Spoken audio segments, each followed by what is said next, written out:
Parmi les créatures sorties des larmes d'Atum-Re qui tombaient sur le Mbembe, il y avait les singes. Et l'homme vient du singe, comme indiquent les scientifiques. Mais il s'agit d'un type de singe bien précis. Alors, Gabou, l'énergie divine de la terre, le dieu de la terre, et Korenut, l'énergie divine du ciel, le dieu du ciel, la déesse, donc le ciel en personne, sont les enfants de Chou, l'énergie divine de l'air, l'oxygène en personne, et de Tefnut, l'énergie divine de l'eau, le dieu de l'humidité, qui sont les premiers enfants d'Atum-Re.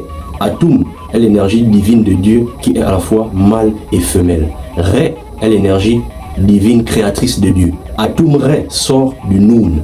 Le Noun est l'énergie divine primordiale de Dieu, le chaos total, l'espace sans vie, sans mort, sans nuit, sans jour, qui a été rejeté au plus bas du Mbembe par l'acte créateur et combat maintenant Atum-Re et tout ce qu'Atum peut créer. Cette vidéo est la suite des précédentes, là où nous expliquons la création de l'univers selon les histoires africaines, les plus anciennes écritures du monde, celles de la civilisation noire. Après la séparation de Gabou et Korenut par Atum, parce qu'il les a séparés, Nut, le dieu du ciel, était déjà enceinte de Gabou, le dieu de la terre. Elle metta au monde 4 enfants. Le premier, Osiris ou Osiré.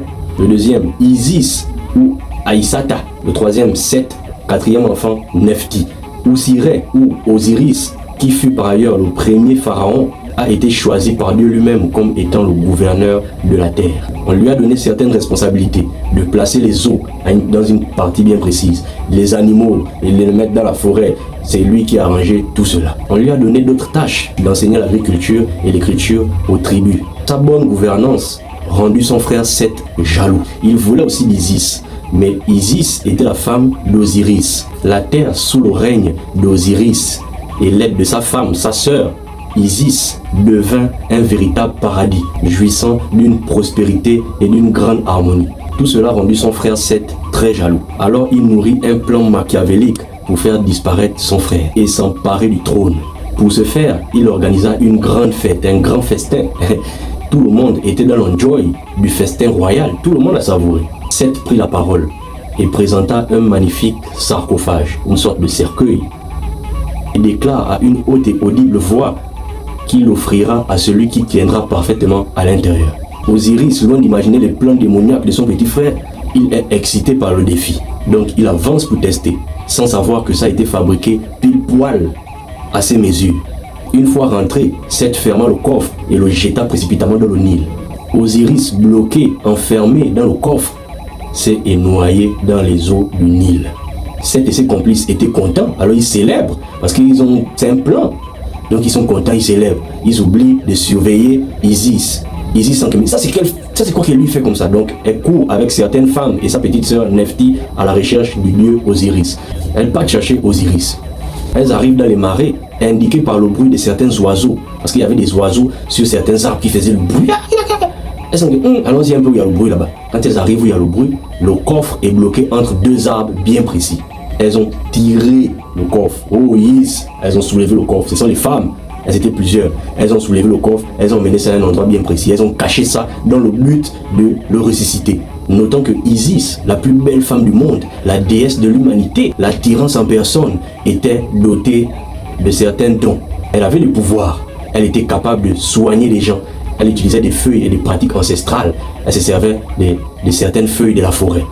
Alors, elle a donné la responsabilité à sa sœur Nephti que garde d'abord le corps, les autres femmes et moi, nous partons à la recherche des bissiemou, donc des ingrédients qu'il faut pour fabriquer la potion pour ressusciter le dieu. Alors, à leur départ, le dieu Seth a pris la nouvelle.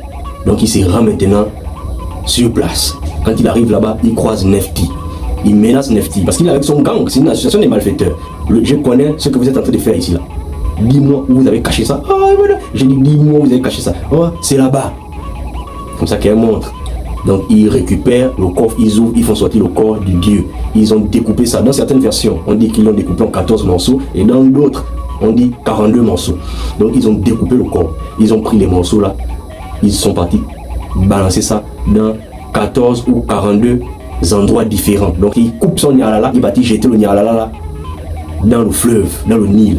Et les textes indiquent que ça a été mangé par un poisson. Au retour d'Isis et des autres femmes, elles demandent que c'est où? Ah, Nefti est en train de pleurer. Ils sont venus m'embuscader ici. Quoi? C'est comme ça qu'elle s'est méta à la recherche de ces 14 ou 42 morceaux. Elles ont pu rassembler tous les morceaux. Elles ont mené ça à un endroit bien précis. Le seul morceau qui manquait, c'était le Nyalala. Isis s'est servi de ses pouvoirs pour coller les morceaux.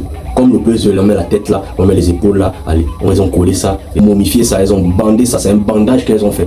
Et les autres femmes sont sorties, Isis a dit laissez-moi, je vais maintenant tamiser l'Obuiti. Les écritures de la civilisation noire, les textes égyptiens, donc les textes africains là, n'expliquent pas explicitement comment elle a fait pour remplacer le Nyarlala, pour coucher avec Osiris. Parce que quand elle le ressuscite là, c'est pour coucher avec lui, pour prendre sa sémence. Mais les textes là n'indiquent pas ça. Si vous voulez cette version là, il faut rentrer dans les rites initiatiques africains. C'est là-bas où on va vous enseigner ça, parce qu'on parle de ça. C'est une histoire. Elle a tamisé comme elle a tamisé. Foi. L'esprit d'Osiris est revenu. Quand Osiris revient, il a couché avec sa sœur, sa femme, Isis, et a donné sa sémence. Alors elle a conçu la grossesse. Quand ils ont terminé, quand Osiris a joui, les autres femmes sont rentrées pour voir quand même Osiris. Elles ont vu, elles ont touché le dieu. Mais Osiris ne pouvait pas vivre parce que ses blessures étaient trop graves.